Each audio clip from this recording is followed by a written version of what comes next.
Hello, hello, hello. We are fresh off of Forbidden Door, and Rick was there. And this is our review show. So, welcome, everybody. So, how was it? It was great. I'm a little sad, though, because this was our last when I went to Forbidden Door reference.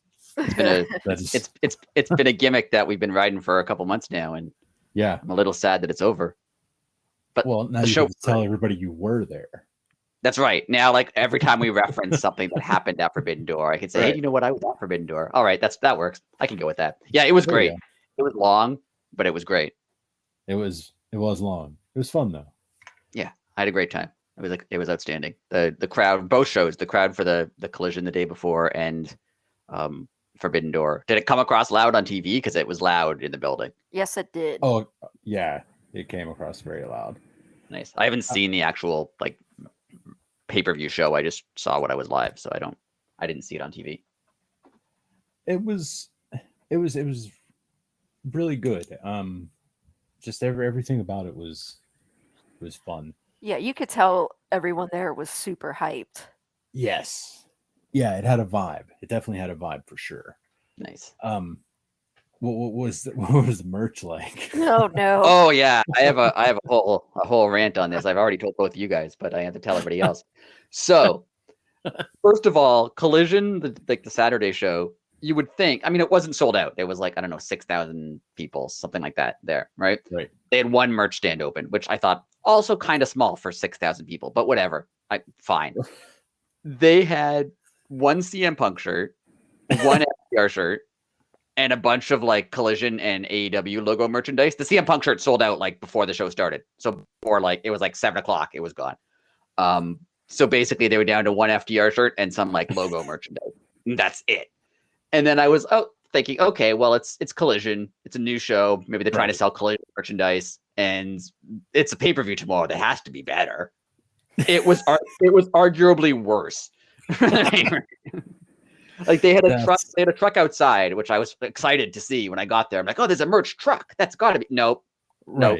Just I think New Japan might have had their merchandise there because they had some New Japan shirts, and they had some AEW shirts. The only wrestler branded shirt they had in the truck or in the two stands inside was Bullet Club Gold. That's it. They had no Punk stuff, no Jericho, no BCC, no Elite. No, none of them. No Sting. None of the guys that you would expect to have merchandise for. None of them. Not one. Not one shirt. I don't get it. They'd make a crap load of money if they had better merch. Right. I don't get what they're doing. I get that they get it from Pro Wrestling Tees that prints on demand, right? But this is a pay-per-view. They know what's happening, right? Can't they order a month in advance a whole ton of merchandise and it'll take them some time to print it, but give them some this wasn't a surprise, right? And it's a full Canadian tour. I think I said oh, they'll probably have truckloads of stuff because they're going to be there for 2 weeks. Yeah. Collision is basically the CM Punk show, and they didn't have enough shirts. They ran out. How does that even logistically happen? That CM Punk just came back. It's a new show that's basically his show, and oh yeah, we're gonna have a couple hundred T-shirts. That's it. It's insane. It's insane. It is. So sad to me because you can order online, and the shirts were expensive there, so maybe ordering online. But ordering online in Canada is you have to pay in US dollars, you have to pay US shipping, possibly customs. It's a whole thing. But even if the price ends up being the same, right? Even if it caught because the shirts were expensive there, even if it ends up being the same. When I going there, I was ooh, merch truck. I'm gonna buy a bunch of stuff, and now because you're out of the moment. You've moved on now, right? I know exactly. You'll impulse buy stuff while you're there to be oh, I'm gonna buy an extra shirt because that shirt looks really cool. I didn't think it looked that cool, but no option for that. It's ridiculous, absolutely ridiculous.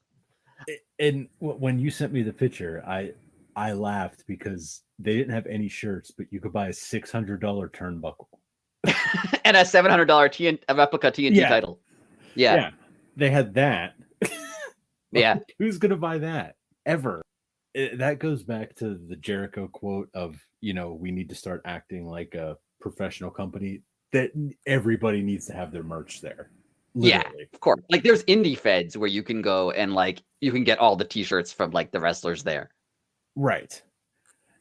Yeah, even if they do just leave it up to the wrestlers, like, if Billy Starks wanted to have a shirt at the merch table, she should just give her shirts to AEW to sell. You know what I mean? Like, yeah, literally anything other than that. Like you go to a WWE show, I'm sure that you yes. could buy a shirt from literally everyone there. I'm sure. Yes. Yeah. It's yeah.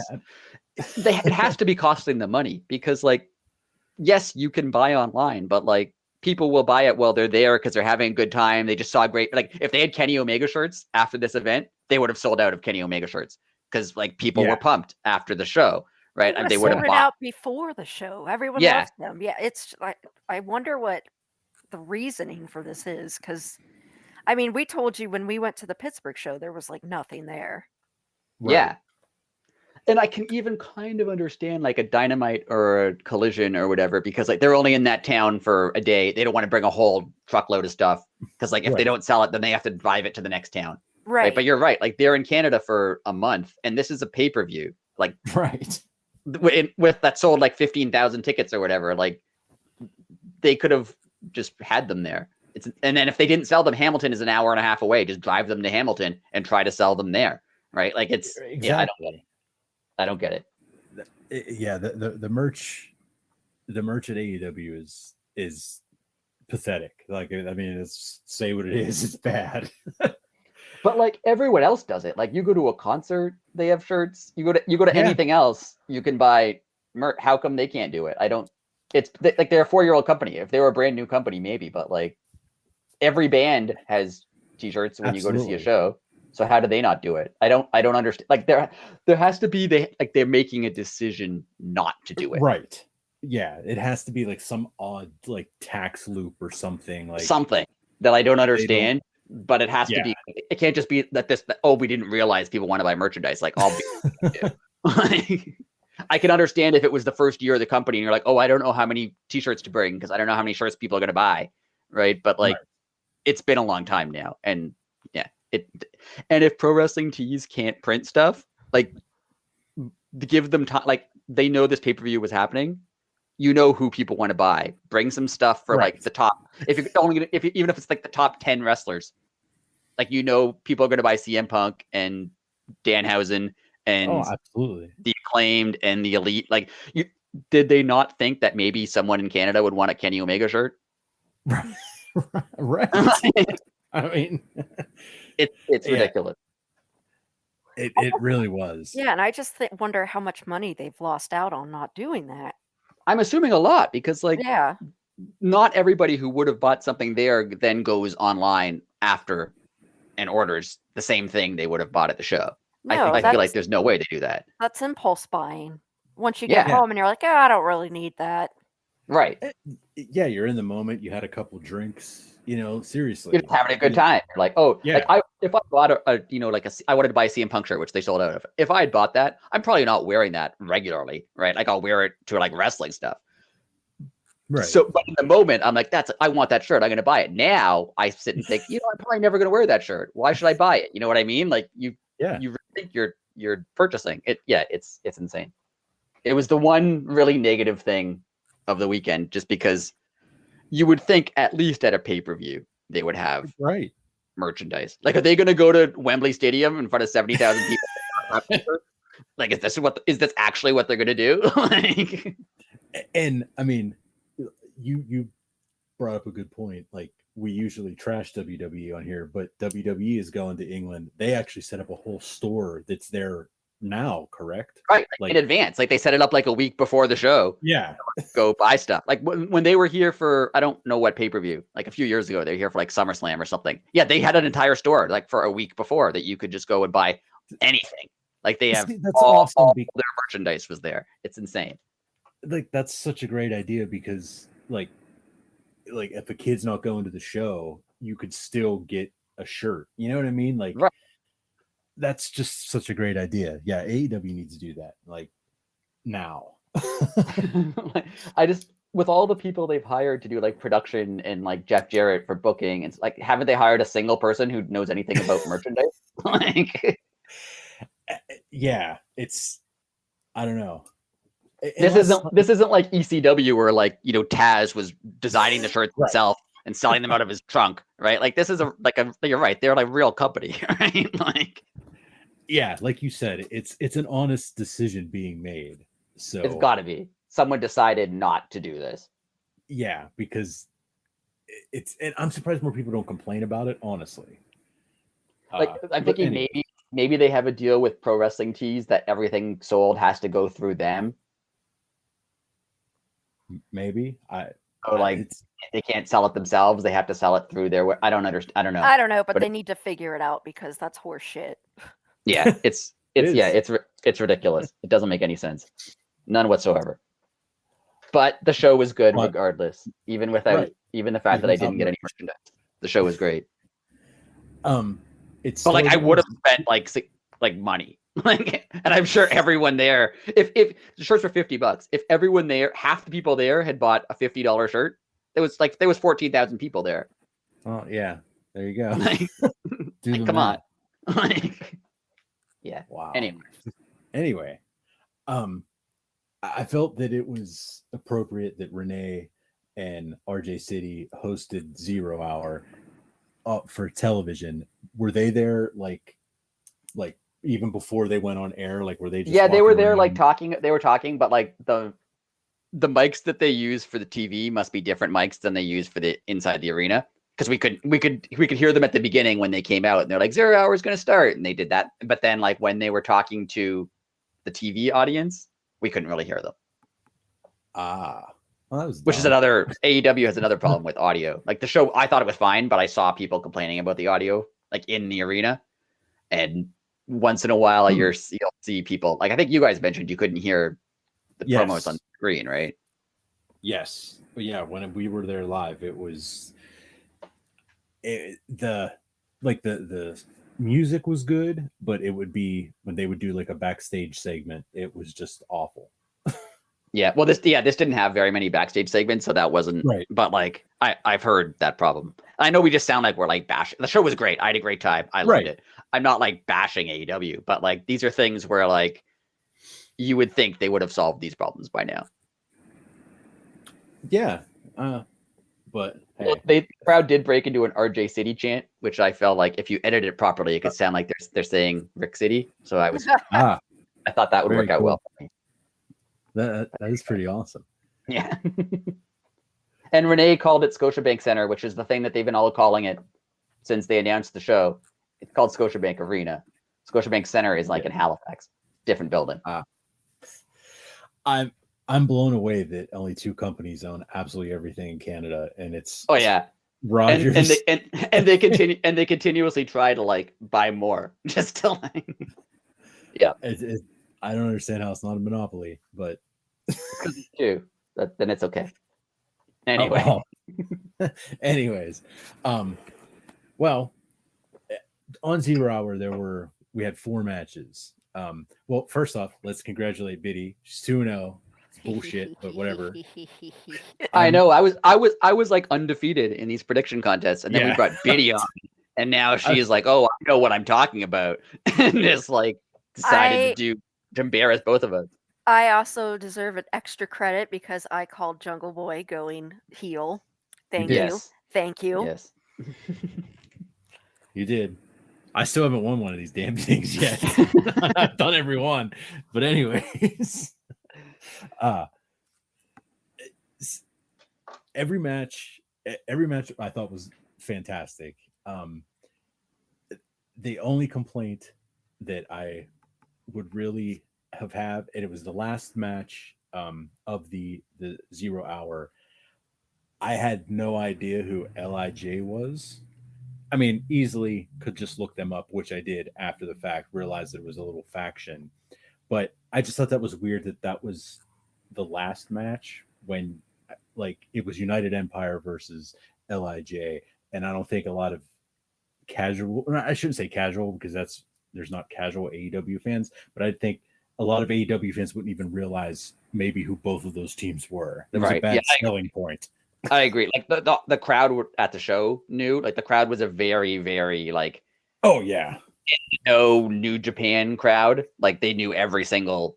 Like they were chanting stuff at New Japan wrestlers. I didn't know what they were talking about. Like they are very nice. into New Japan wrestling. But yeah, I've heard of LIJ because they've been on some New Japan shows. Plus, they're the Japanese version of Rush's Right. faction. Correct. I didn't know that the actual wrestlers in it. Same here. Like I knew that it existed, but it was, I don't know. That was weird. A weird ender. I would have ended with like, I don't know, probably what they started with, the Chaos, Desperado, and Mogul Embassy. It's that or Athena and Billy Starks. Or that. But anyway, that was just my little nitpick. Biddy, do you have any nitpicks? I mean, Rick kind of set the tone, so. I didn't watch 0 Hour. Oh, jeez. Sorry, I was getting crappy ramen at a new place here. So you do better than us at the contest, but then you don't even watch the show. Well, I see. Then the rule is that you have to pick the 0 Hour 2 now from now on. I did. Yeah, you did. That's the sad part. That is the sad part. I didn't even know I won until you guys told me. You could have lied to me. I think we had the same until the last match. Yep, we did. Yeah, because I messed it up and said that Rick won, and then I was like, oh wait, no, he didn't. Sorry. Yeah. No, I knew I lost when we got to the last match. I was like, oh, that was the one difference. All in all, I thought 0 Hour was. I think that was the best pre-show they ever did, because they actually sold the pay-per-view. Like, remember back in the day, what was it called? When it was WWF, that was the free for all. Free for all. Yeah, they have to sell it to you because like now it's on the network. They don't have to sell it to you, but exactly. AEW still needs to sell. Yeah, and that's exactly what this reminded me of. Like they would, RJ and Renee would come out, do a little segment. And then there'd be the match, and then wow, that was great. And it was just, hey, 10 minutes left. Like, oh yeah, it's just it was memories good of the 90s. It was good. Yes. Thoughts on El Phantasmo versus Stu? The crowd seemed insane for that. Believe it or not. Yeah, it was. I just want to. It was great. I just want to shout out his jacket. It was El Phantasmo's jacket is great. and like the best part was like they have a guy at ringside when they take off their stuff, right? They hand it to a guy at ringside who takes it away. But he took off his flashing jacket. It was still flashing, and he handed it to the guy. And I guess no one knew how to turn it off. And he walked up the ramp the whole time with this like flashing jacket, like carrying. It was great. I was just following the jacket because I was like, "That's amazing." That's awesome. Yeah, the crowd seemed very into this match, and I was actually kind of surprised that it got as loud in the building as it did for this match. It was a great match. Popular, so, yeah. What did everybody think of the Righteous? I mean, they have it sold, right? Because they do that intro where the guy claps. I don't even know their names. Yeah. But the guy claps, so like everyone immediately claps because someone's clapping. So we're like, I want to clap too, and then you just clap along. And it works. I love it. Well, let's kind of buzz over 0 Hour. Billy Starks and Athena. I thought Billy Starks had a heck of a showing. If this was her job application, I think she passed, and I wouldn't be surprised if we saw Billy Starks as All Elite graphic here real soon. Well, the crazy thing, she's only 18. She just graduated high school. Yeah, it's nuts. I can't even imagine. Yeah, it's nuts. She was also her valedictorian. They said that. What? Wow. Yeah. How do these people find time to do all this? It's still like, God. And she's going to go to college in the fall. That's why they're successful, and we're doing a podcast talking about them. Yes, and being like, I don't know how that works. People having drive in a work ethic. I don't get it. Yeah. But yeah, yeah, like when they said all that, yeah, she's going to college in the fall and still going to be a full-time wrestler. Like that Nice. is I also really like that Athena got to be. Now that she won, especially, she's going to be on AEW TV because she's been doing yes, a good job, and yeah, all the other like ROH champions have been on AEW TV, like Brian Cage's group and Claudio and Samoa Joe. Like it was weird that she was the ROH women's champion, but she was never on AEW. So I hope that now she gets to be on because her character has been really fun. Oh, her character, yeah, she's been ruling ROH. It's awesome. Opening match, AEW World Championship, Tanahashi versus MJF. What's it like when Tanahashi's music hits? Because it seems like it's awesome. Yeah, people loved it. Literally everyone at this show was super over. Even guys who I personally like. I know who Tanahashi is, but like there was guys I didn't know. But like literally everybody got a crowd pop. Every single person came. Like it was really cool. It's awesome. And like MJF, people are always torn on like he comes out, you immediately cheer, then you boo, and then like he does something funny and people chant MJF, but then he flips you off, so you boo him again. Like it's like he knows what he's doing with the crowd. Oh yeah, it's so good. Just on Monday morning, someone said that they saw him at the airport when he was leaving town, and he was like super nice to the staff and everything. Yeah, and he was like, then he caught a glimpse of me, and he was like, he must have had like an AEW hoodie or something on, and he said he saw my shirt and instantly became an asshole to everybody.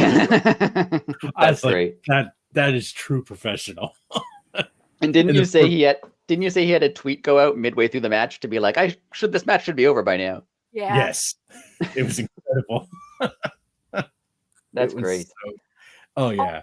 Although I have to say, the one thing, it's a routine now how he cheats. It's like he tries to use the belt, either he does or he doesn't, and then the ring comes out, he succeeds, wins. I'm like, okay, we've seen this movie a few times. Like, let's. It's also a routine how every match he injures his knee. Yeah. And every single match he injures his knee and like spends the last half of the match selling the knee. Like it is, you're right. He has a definite routine, which now that he's champion, he should be switching it up a bit.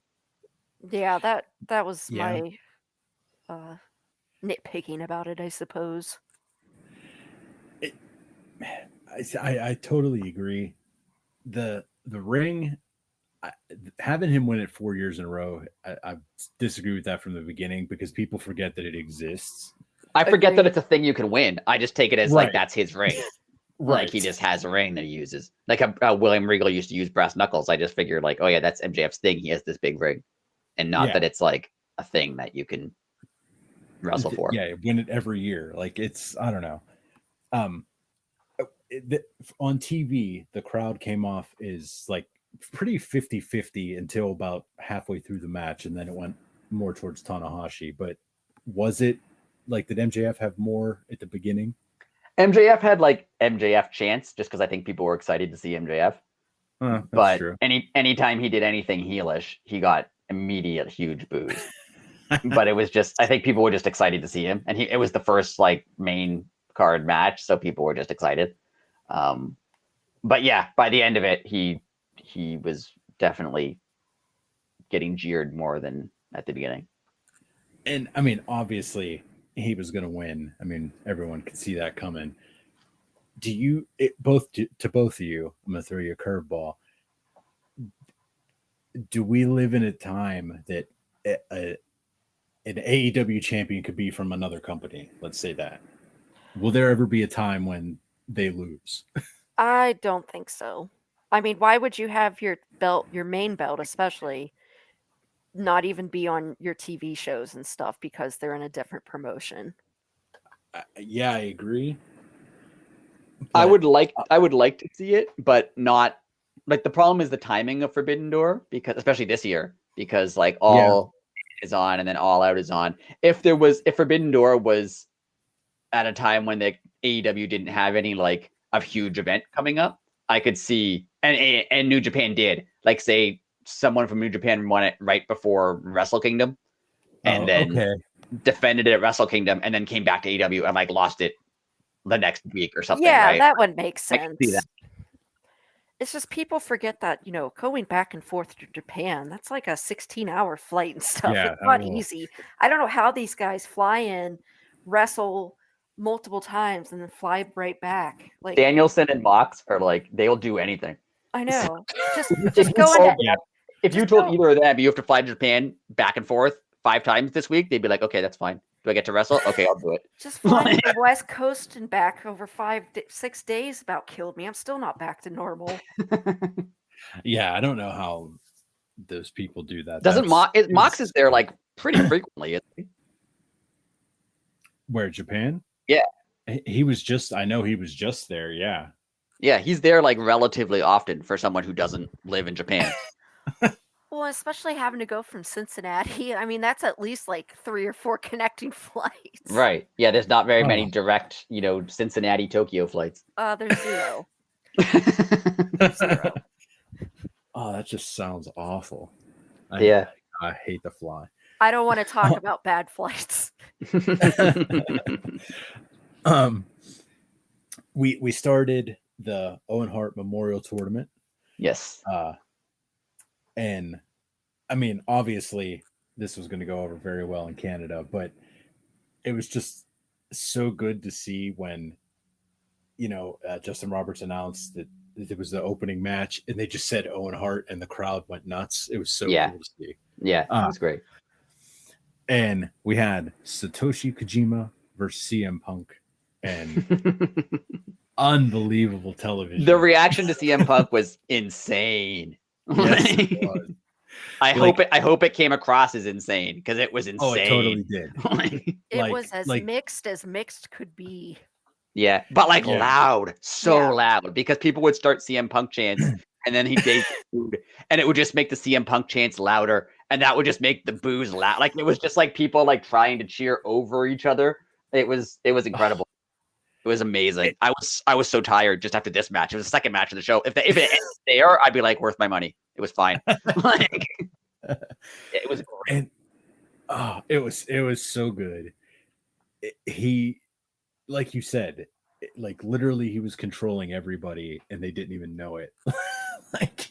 He's so good. Like to go back to Collision, he came out and like he got booed. Like I knew he was gonna get booed because they would show like a promo for Fight Forever with that had like a CM Punk and they'd boo him on the promo. So like by the time his match started, like, oh, I know he's gonna get booed because they were booing every time he did things. Not the whole crowd, but like a significant portion of the crowd.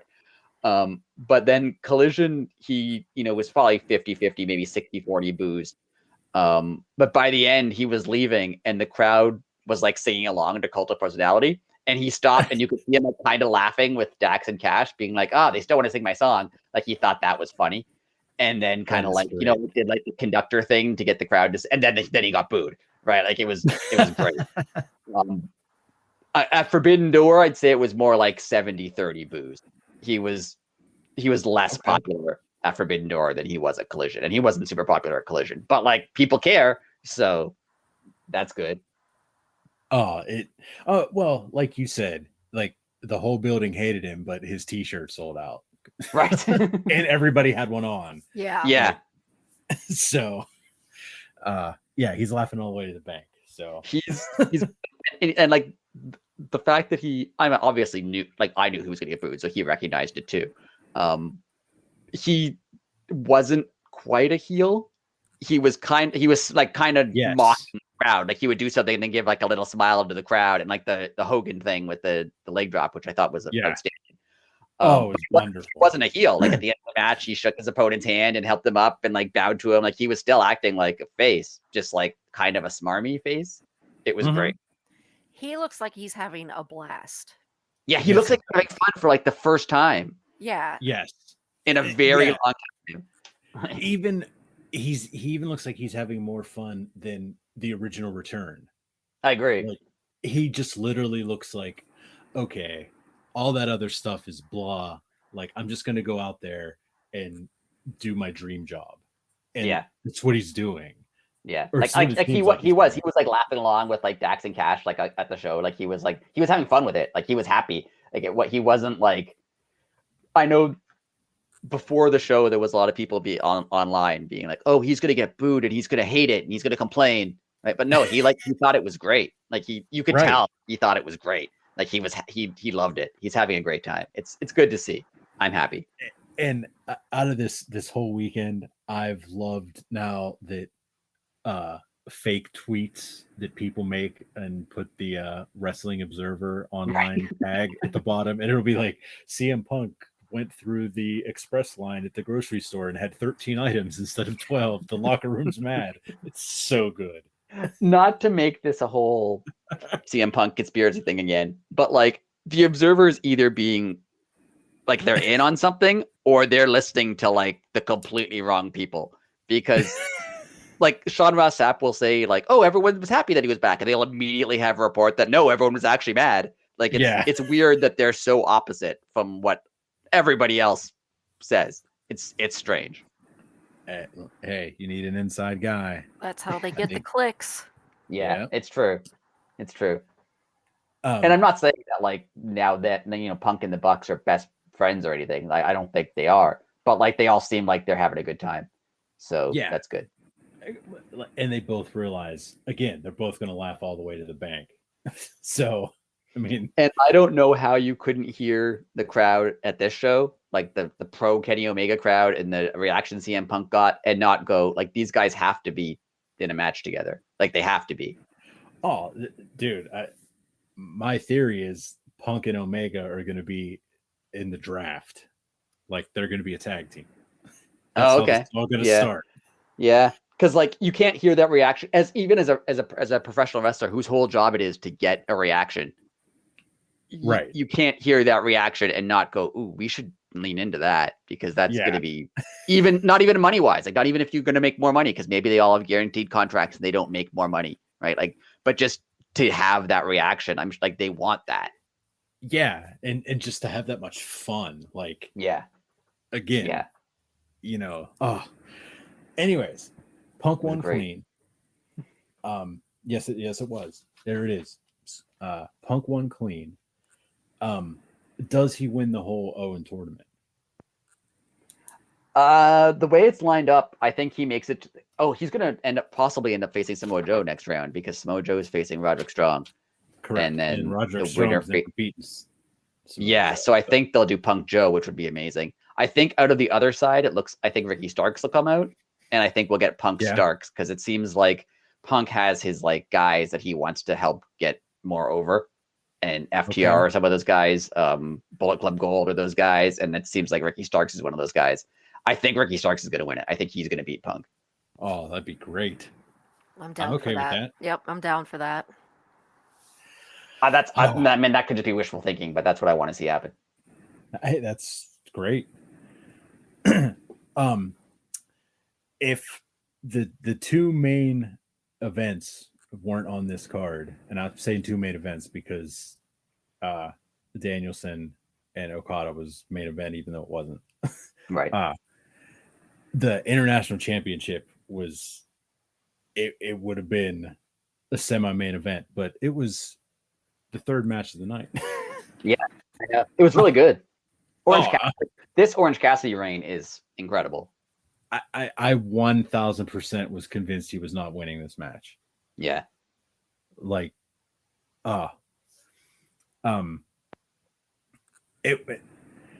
this match, I think it had the most fun factor, but it was also like one of the most entertaining, like all around.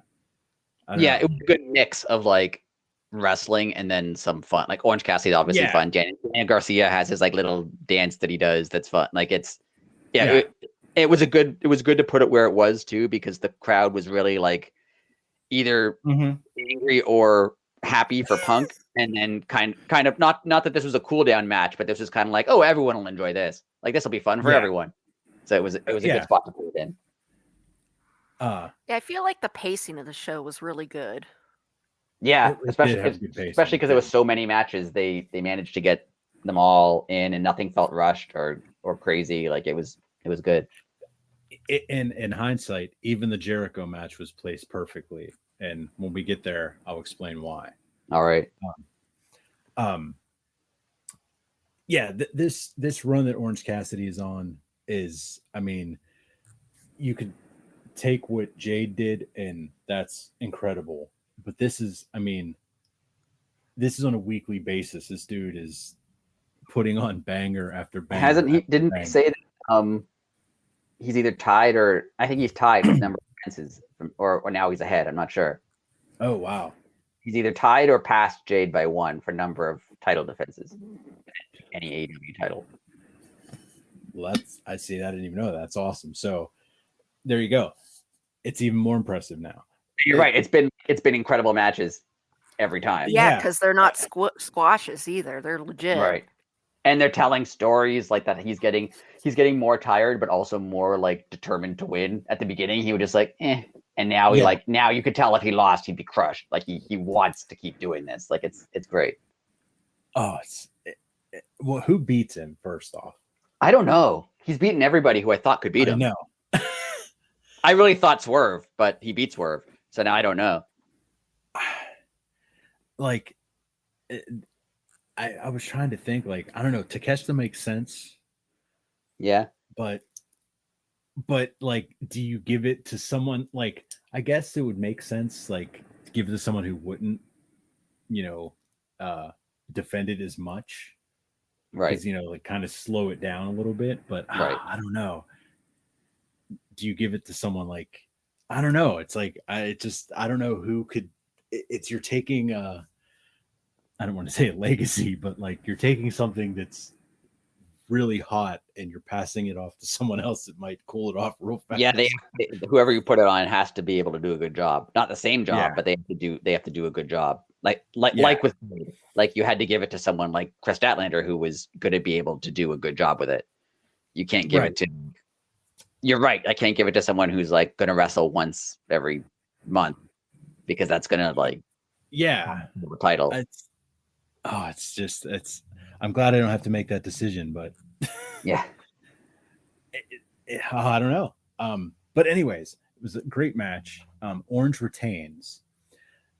But at the end, we had the 3-way stare down. Do you think we're going to get literally title versus title versus title at All In? I mean, yeah. I don't know if how they do that though, because is someone going to? I guess you could win both the ROH and then AEW titles, and that would be fine. Because I feel like they're not going to give the New Japan title to someone from AEW, and they're probably. I mean, they might give the international title to someone from New Japan. Yeah, I could see that. Maybe Zack Sabre Jr. winning it. Yeah. Yeah, maybe I could see that. I don't know, but that match is going to be unreal when that happens. Agreed.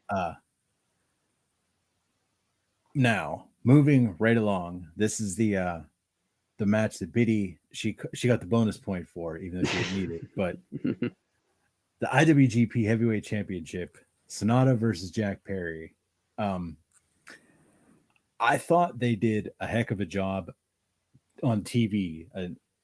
If you didn't know who Sonata was or even his legacy in New Japan, they had the video package for him. Yeah, I watched that outside, like not at the show, but I watched it separately. Okay. You're right.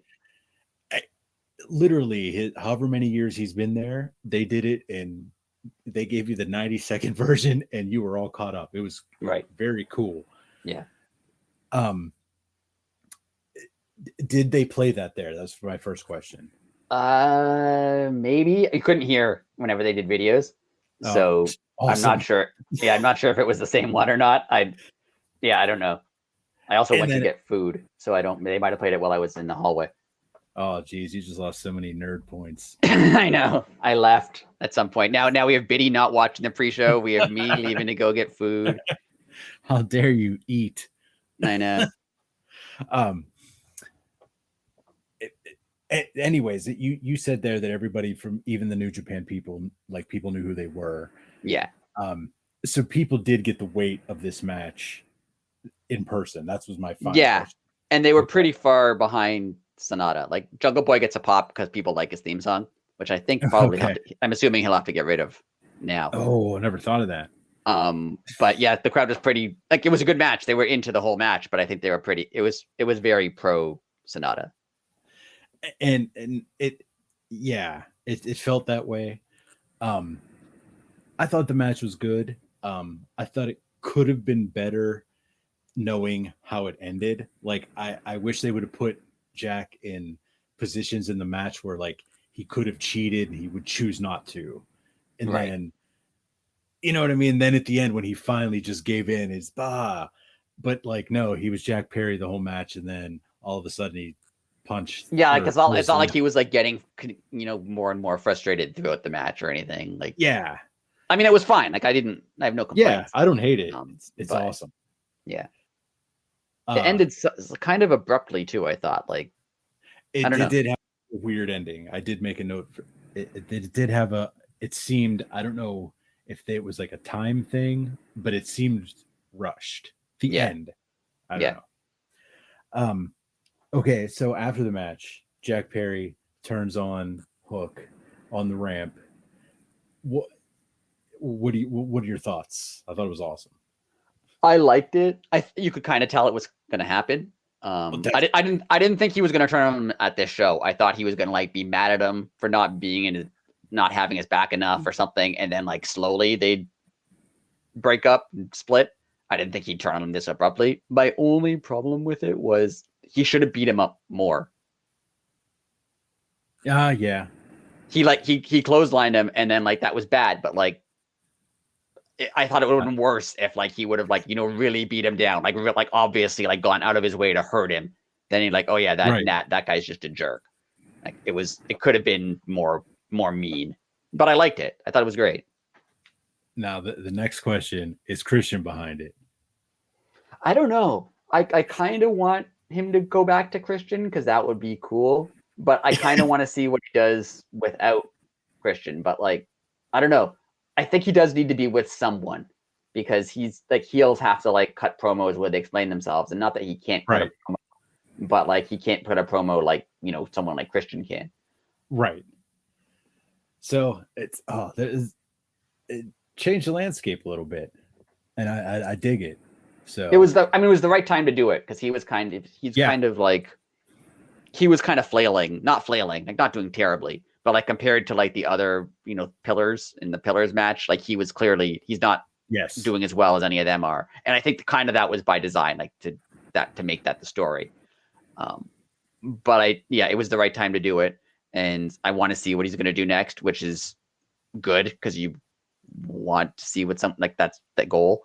Right. I hope he comes out and he's like not Jungle Boy. He's just Jack Perry and he wears like jeans and a jacket, like a leather jacket or something, and like has a new song, and like I want him to have a whole new, I don't want him to just like be the same guy, but he's mean now. I hope he does a whole new character. I totally agree, and I think he has to beat Hook. And it won't be like clean. It'll be like he will cheat to do it. It'll be Hook's first loss, but it'll have like little asterisks by it. It'll be him as being hated. Yeah. That's my. So I really like that he started off going, I'm going to win a singles title this year, and he went after like the AEW World Title and didn't win that. He's like, well, I didn't say singles title in AEW. I'm going to go after the IWGP. Oh, I can't win that either. Okay, well, this title is not even a real title. I'm going to go after that one. Right. It seems like I think he is going to win it, and I think he's going to act like it's like a huge accomplishment, and they're going to have to be like, that's not a real title. Right. That's just like a Hook thing. That's not like an actual. See, now I want that to happen. That's awesome too. Biddy, I also saw someone suggest he should join Bullet Club, which I think that's a great idea. Oh, that's a fantastic idea. But yes, Biddy, sorry, we're talking too much. Yes. No, that's okay. I didn't get to see that match, so. You're not getting your chance to gloat about Jungle Boy, though. I know, I was right. I think your idea would be a really great idea if he like acted like a smarmy famous guy. That would be really good. That would be wonderful. If he was like, the rich kid and like just acted like really full of himself and had like fancy clothes and sunglasses and like showed up in sports cars, that would be fun.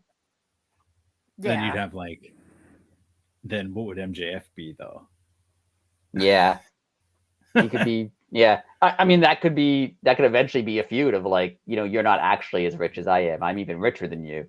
I'm even more famous than you. That would be sick. Oh man, that made me happy. This was the next match was probably one of the matches that could have went any way, and I don't think anybody would have cared. No matter which way it went, it was BCC versus the Elite. This would have been my match of the night if not for the obvious match of the night. Right. I love this match. I thought it was great. It was a lot of fun. It was much fun. Yeah, like wrestling wise, it like obviously wasn't the greatest, technical, but like the stories in it, the emotion in it, the various, seeds for the future they plan. Like the guys in this match are so good at like telling a story through the course of the match. It was great. I loved it. Takeshita looked like a huge rock star. It was everything about it was good. He was definitely the MVP of that match. Yeah. Yes. And I'm just saying it right now. If any human would ever try to really fight Ishii, like I would not want to see. I would not want to see how that would end. Yeah. That dude, like, I literally think he's made out of like some sort of synthetic material, not like skin.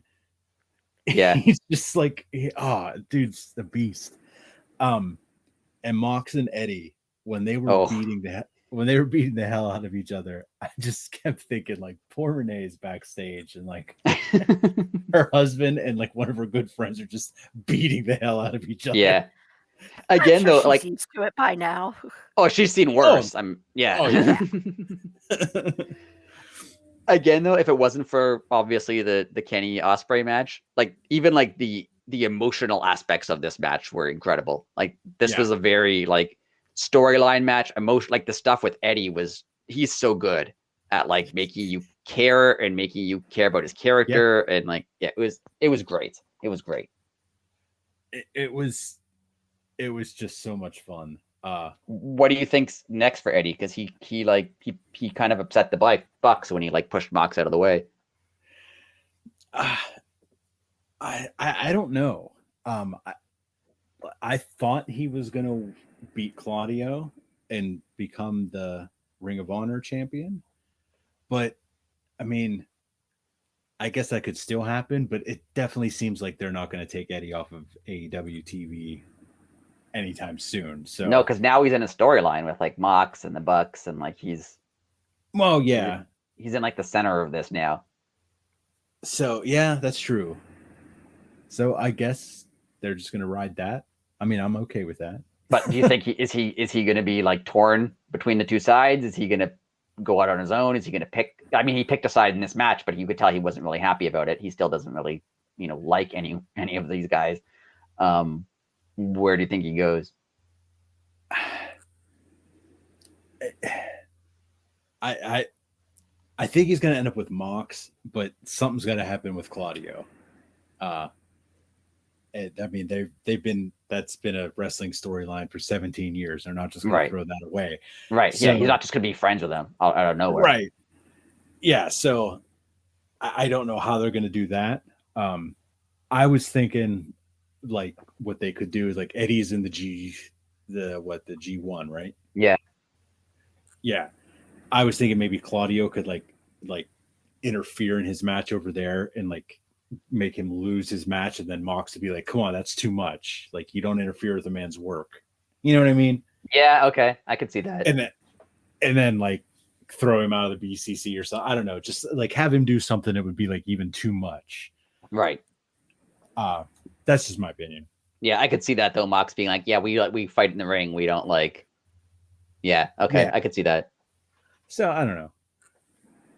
That's but this just all in all this match was like super fun. Now apparently Blood and Guts is coming up. They want to do it in Boston. Yes. I don't know when that is. It's in July, I think. July 15th. Yeah. Danielson obviously won't be in it. Right. So did they just do this match again without the New Japan guys, or what do you think they do for that? I mean, that does make sense to just, re-roll it with that without the New Japan people. Yeah, what the hell? Just do it. That'd be great. I'll watch it again. Down. Yeah, I'm down. Whatever. Oh man, July 15th. It's gonna be fun. It's a big summer. Lots going on. It is. Lots. And then, well, we'll get there. The women's championship was on the line next. Toni Storm versus Willow Nightingale. Willow seemed more over than Toni Storm. Yeah. Oh, Willow was super over. Like when her music hits, people go crazy. Like people love her, and they should. She's great. Oh, she's awesome. I definitely thought we were going to see Mercedes during this, like even if it was like a video or something. Yeah, I thought so too, and I think the crowd kind of thought so. I heard a lot of people talking that they thought they would see her.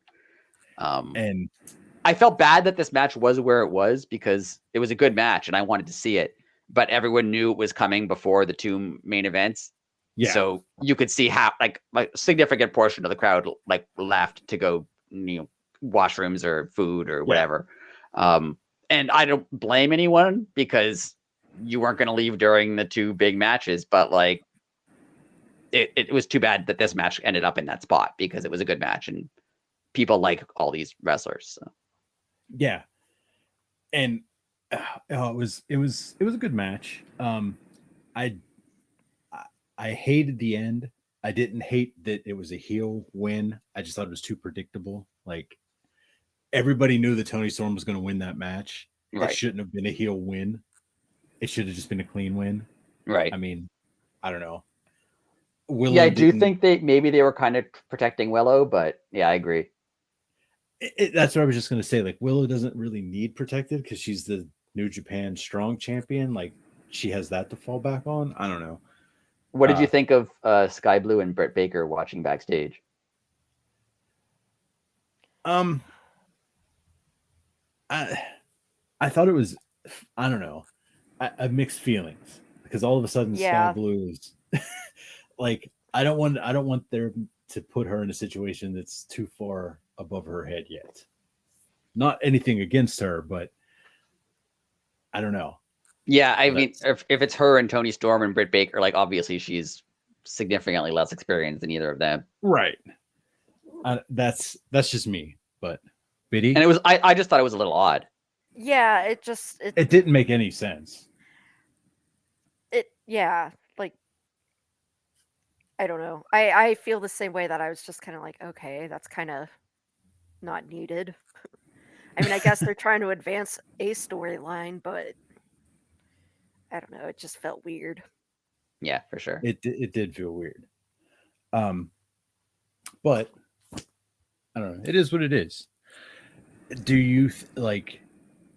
Where does Britt fit into all this? Is she going to stay the like super baby face, or do we get heel Britt Baker again soon? I think it depends on when Jamie comes back. That's exactly what I was going to say. That makes sense. Because they're not going to turn her heel and have it not be on Jamie. That's what I was just going to say. She obviously has to turn on Jamie, right? Like, yeah. Okay. Well, so we got, let's see. Well, we really don't know how long Jamie's out for, correct? Right. No. So we got a little bit more time of babyface Britt. Yeah. Now, as you said, this was your match of the night. It's probably the match of the year or decade or century. You could just keep adding years. The competition in my mind it has for match of the year is their other match that they had earlier in the year. Exactly. IWGP US Heavyweight Championship online. Kenny Omega versus Will Ospreay. And since we've started this, I've always told you my favorite wrestling match of all time, WrestleMania 3, Macho Man versus Ricky Dragon Steamboat. This is now number 2 to that match. It just skipped everything, and it'll never surpass that, but it is number 2. It was so good. It was like so good. Technical wise good, storyline wise good. Like it was the most emotional wrestling match. Like I know I was there but it was the Right. most emotional wrestling match I've seen. Like where like everyone was like, oh, the whole time. Like it was incredible. Yeah.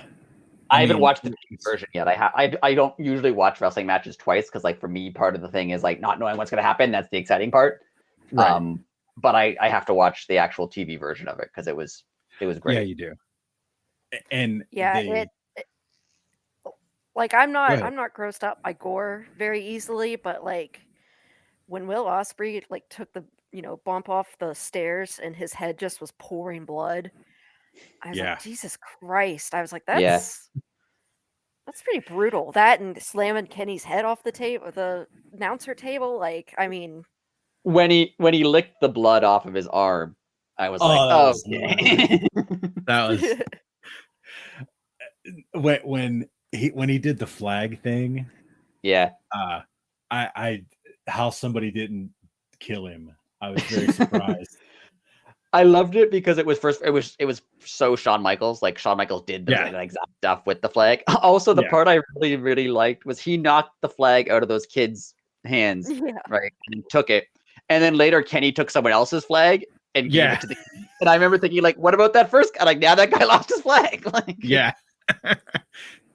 that was awesome. I could just see that guy being like, "Excuse me, guys, that's mine. I brought that. I paid money for that." Did you watch any of Ospreay's press conference afterwards? No, I read some of the quotes from it, but I didn't watch it.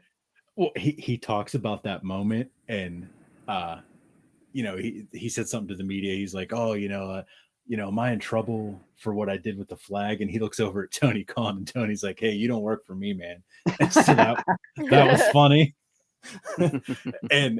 And then like he was like, "Well, I'll tell you why I did it." And he was like, "I was just walking past," and he's like, "This little kid said something that he shouldn't have said to me." and he was like, "I questioned his parents and their ability to be parents." So he was like, "I had to put a stop to it." Nice. That was great. Like, that is the greatest response to anything I've ever heard. Speaking of little kids, I felt really bad because like we were obviously like I was high up, but there was a girl who I don't know, she was like 9-10 years old, and she went down with, I'm assuming, her dad or like male caregiver. They walked down to like the barrier, and she had like a Kenny Omega sign that she was holding up. When Kenny Omega came out, you could tell like the guy, whoever it was with her, was just like, "Oh yeah, hold up your sign so Kenny can see it." Like she was like really, and then like I remember thinking about her during the match, being like, she loves Kenny Omega, and he's like getting smashed through a tape, bleeding everywhere. And then like is that child traumatized now? Yeah, that. So did the Tiger Driver 91 look as brutal live as it did on TV? It looked bad. Did you tell from that high up? It looked bad. Like I knew it was bad when I saw it, but then like I watched the clip. Like, it looked worse on TV. Like seeing the TV version of it was like, oh, how did he continue to move after that? Again, I'm not easily like grossed out or like I'm pretty even keel, but that made me like gasp. Yeah. Oh, yeah. I was like, oh, I was just like, oh shit, he's dead. Yeah, that was a scary moment. Like I turned my head. Yeah. I mean, I assume he's fine, but like, it looked bad. They came out after and they said they're both fine. Yeah. I'm like, how? I mean, how do you land directly on your head and not like break your neck? I don't. Oh. Yeah, I don't know. Yeah, I was like, oh no, he's dead. Yeah, I was legit it was scared. I don't know how they. Oh. I don't know how you work that. I still get a little weirded out with pile drivers, like, and that was even beyond. Yeah, and that wasn't even like a pile driver. Like the guy doing it can like kind of hold your head between his knees so it doesn't like. But like this, he just got dropped right on his head. That's literally all that happened. Yeah, that was gnarly. That match was nuts. That and Will Ospreay. I mean, at one point, like they zoomed in on his face after he was beating Kenny's head off the announce table, and he legit looked like a psychopath. Yeah, Yeah, Like, that guy is crazy. His acting in this was incredible. Yeah, I was like, that Or guy he's is act- a or he's hell actually of an crazy. actor. Yeah. He's Yep. so impressive. The one thing that I think we all kind of had an issue with was Don Callis coming back. Yes. What did you Like, think what of was the like point the of throwing him shenanigans? out? Yeah, that was my problem with it. That was I my was problem. fine with like the shenanigans with the screwdriver and like the interference. Like it worked at least in the arena to like get the crowd really into it, because now it's like, oh, it's not just Kenny Omega against Will Ospreay. Now Kenny has to fight, everyone. It's in the moment it felt like, oh, it's Kenny against like everybody, and it made you more into the match. But yeah, why? What's the point if you could just come back after you get thrown out? What's the point? Like, I in my head, they've never explained this in wrestling, but in my head, it was always like, oh, if the referee throws a manager or someone out of the match and they come back, like that's a disqualification. I assumed. Yes. Right. Yeah. Well, that's like Saraya and Ruby got thrown out. They didn't come back. Right. Yeah. If you could just come back, then who cares about getting thrown out? Just come back. Like it doesn't. Right. It It's like, defeats I just the purpose. don't get, like, throw him out after the screwdriver stuff or something. Don't throw him out and then have him come back and be like, oops, okay, I guess I can't get rid of him. Or have Kenny, Kenny chased him up the ramp. Have Kenny chase him all the way to the back, and he's gone for a while. If they want him to leave and come back, like do it that way. Don't have like the referee throw him out, because if you could just show up again, who cares about getting thrown out of the match then? Yeah, like I remember. I'm sorry, Beatty. Go ahead. Oh no, it's okay. I was just saying that's the only flaw with this match. Yeah, was that and weirdness. Yeah, and I agree. I think what Rick's solution would have made a little more sense, because like him just running away or being chased away, like, yeah, then you could just come back. Like, oh, the match, Kenny had to go back to wrestling, so it was safe, so he came back. Right. What I think they should have done, Don Callis gets thrown out, and he should have had, like, I don't know, one of those guys with the mask on, like, that didn't get thrown out, that could have just been anybody. Like, why couldn't he handed the screwdriver over? We knew they or have him sneak back, right? Like come through the crowd and slide it to him when the ref's not looking, and then run away again. Like he had to sneak his way in. Yeah. Right. Yeah. There's like 20 different ways they could have done it a lot better. Yeah. Instead of just walk directly down the aisle. Right. And the referee's like, oh, he's back. All right, let's just continue. Yeah, the ref's like, get out of here, get out of here. Ah, never mind. Oh, well. But yeah, right. That was the only possible negative on this match, because otherwise it was unbelievable. Yeah. Will Ospreay won. He's the new IWGP US Heavyweight Champion. Looks like we're gonna get the third of the trilogy at Wembley, which unreal. Yeah, and I'm guessing Ospreay probably wins that one too, because they wouldn't have him lose at Wembley, would they? No, that's the full passing of the torch right there. Yeah, I think you're right. Now, is it going to be some sort of, do you put it in a cage? That's my next question. I wouldn't, because it would make it worse. I think you do something. You might want to add some sort of stipulation, but not a cage, because they did so much cool stuff outside of the ring that a cage would prevent them from doing that. Oh, man, that's going to be... Maybe you do something like, if anyone shows up at ringside, you're fired or something, just to like get rid of interference. Like, but yeah. Oh. And then Don Callis will just show up anyway, and no one will care. No one will care. Yeah, it'll be great. It's gonna be good. Okay.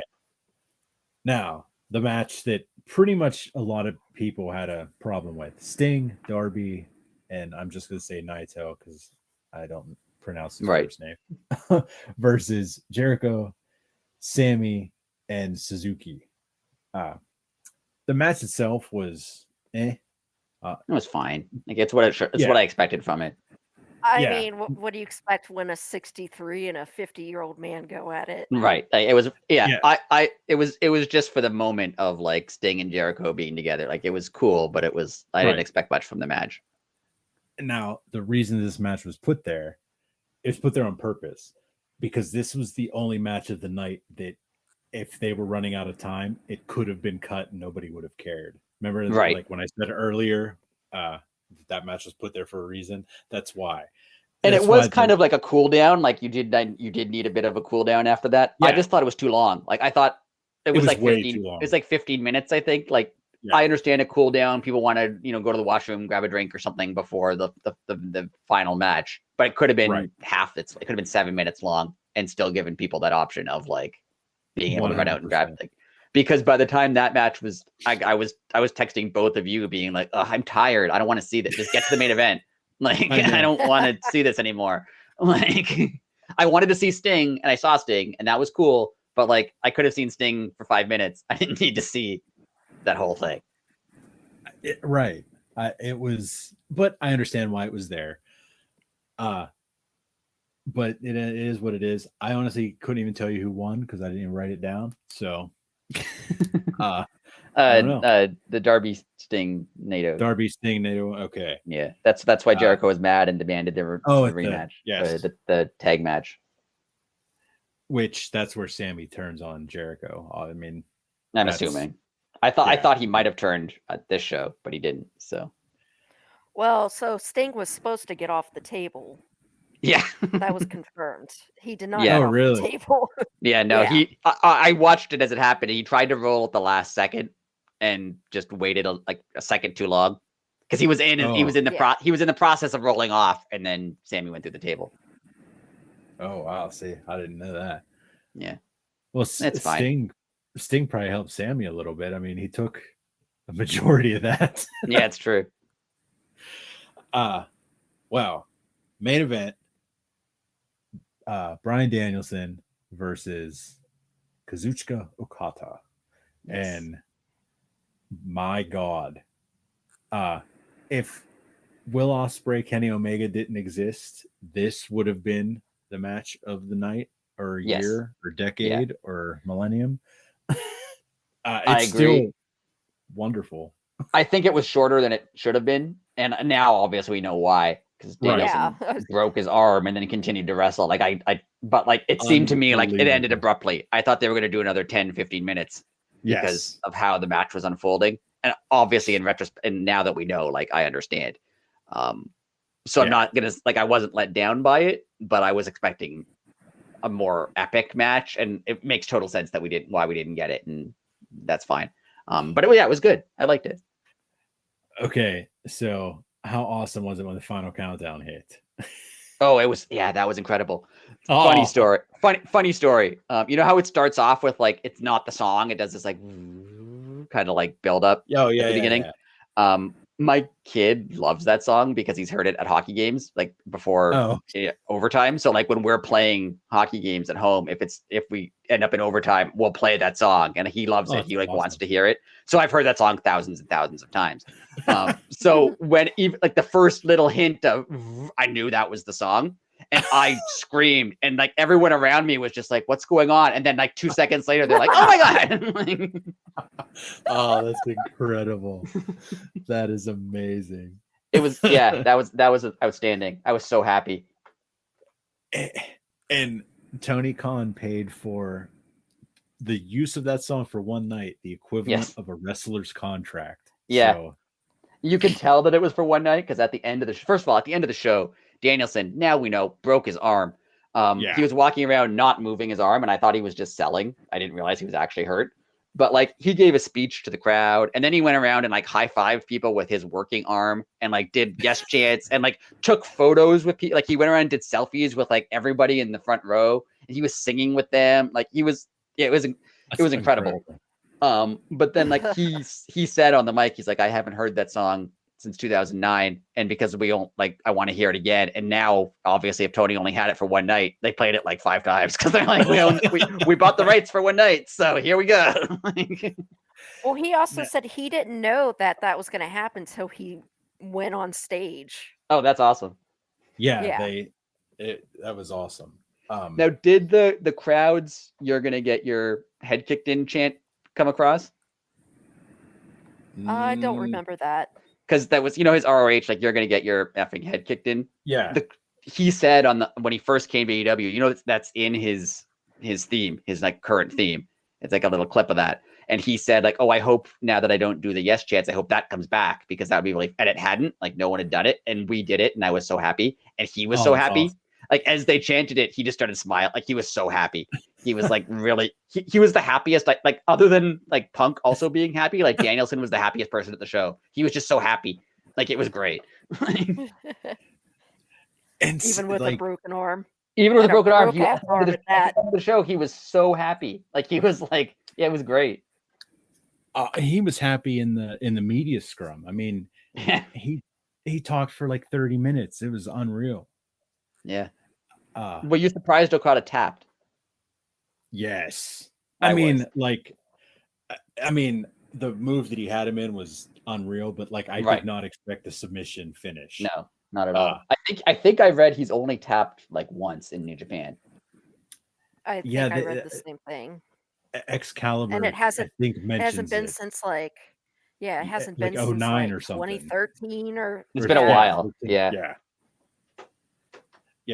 It was I think Danielson, now that we know he broke his arm, I think he made up that move on the spot because he used his leg. I think he was just like, I can't use my arm, so this is what I'm gonna do. Like, it was great. Well, it was funny in the media scrum. One of the reporters asked him, they were like, you've made a conscious effort to say that you don't like to do the yes chant here. Why did you do it tonight? And he was like, I needed to do something. And I knew I only had one arm and I knew I had to get the crowd into it. And he was like, I just went back into the corner. I was like, oh, I know how I'll do it. And he's like, I put my one arm up and everyone followed. Yeah. I was surprised he did it. And the crowd needed to get into it because like the match was good. No one was disappointed with the match, but like it was midnight and we were tired. So like he needed to do something to get the crowd into it. And it was absolutely perfect. The only thing I didn't like with this match was I know he was stalling for time because he broke his arm. So again, I'll give him a break. Right. Like the shaking, like the fake seizure when he was on the floor, that was weird. That was weird. That wasn't cool. And I didn't know he has a history of seizures. So I think he had a seizure at like a WWE show. Oh, see, I didn't know any of that. That's you don't mess with that. That's effed up. Yeah, I'll give him a break because he was probably like, oh, I need to stall because my arm's really messed up.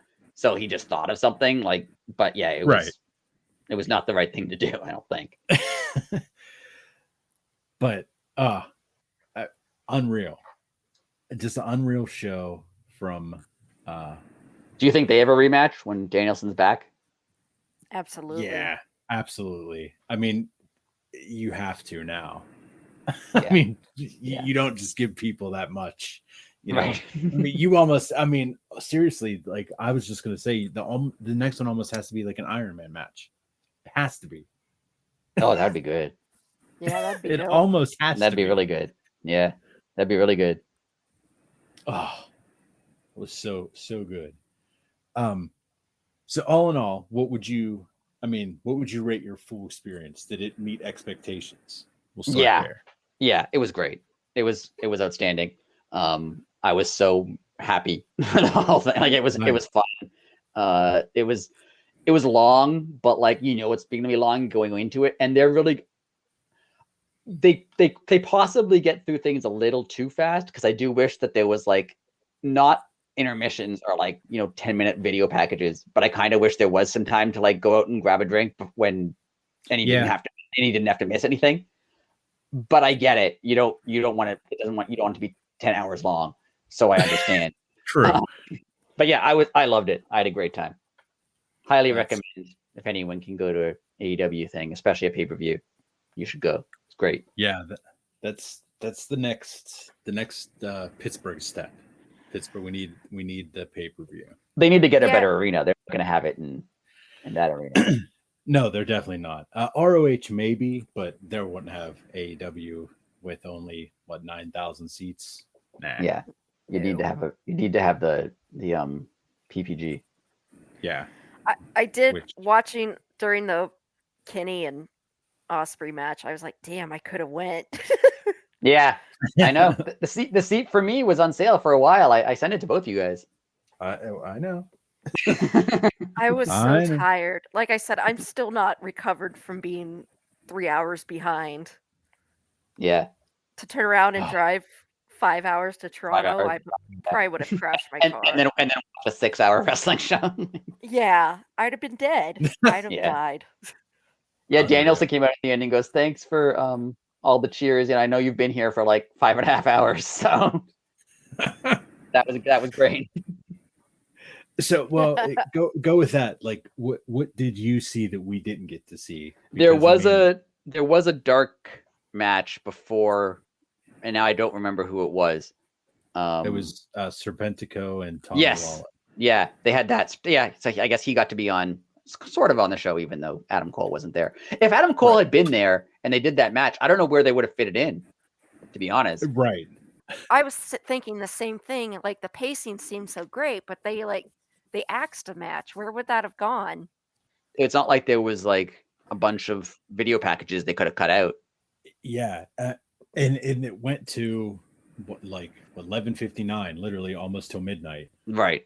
And in the press conference, Tony Khan made he let like little inside baseball go.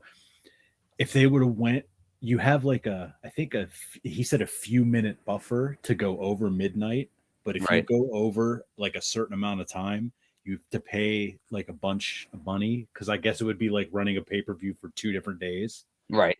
Like, I guess that's how it would work. Yeah. And like, he knew that it was like 11:59 and like 26 seconds. Of course he knew, like, and he was like, "No, we had plenty of time." And they're like, "No, you had like 34 seconds." But that's when he explained like the buffer. And yeah, I know you do. I remember hearing Stone Cold Steve Austin saying Vince McMahon used to get mad at him because he would do the beer bashes at the end of matches, and he would stretch it out for a long time. And I don't know what happened in this show, but like his thinking was, their situation was like, they paid the crew for like 6 hours, and if they had to stay on, they had to pay them overtime, because he would do it every single night and stretch it out, and McMahon would start going, "This is costing me a lot of money. Stop doing this." That's amazing.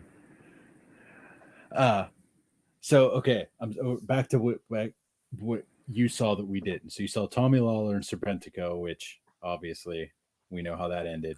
Yeah, that was basically it. There wasn't really any other matches, because the show, the doors opened at like 6, and then the show started at 7, so there wasn't much. Like, for us started at like 6:40, so we only had like 20 minutes of extra stuff. On Collision, we saw a whole bunch more because they had a whole ROH. Watch ROH this week; it's good. I can't wait. But yeah, that's it. It was fun. Everything about it was great. The AEW people are all really good, other than the merch situation. It was great. Awesome. Well, does anyone have anything to add before we shut her down? Okay. It's gonna be a heck of a summer for wrestling. That's what I say.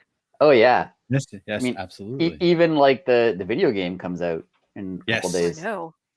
And then we've already had a fight about who gets to be who, like we're children. Yes.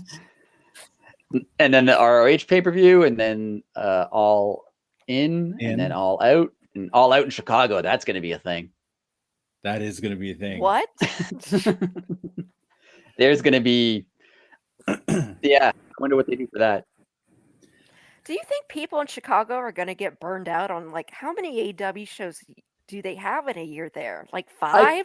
Yeah, I could see it maybe, but like, if it came back here, I would go again. Like, I contemplated driving to Hamilton to watch Dynamite, and like, I just saw 10 hours of AEW shows. So, I mean, they're always, as long as I can see being burned out just from like the time and the money. Like, you have to spend money to go to all these every time. Right. But like, they're always good. I can't.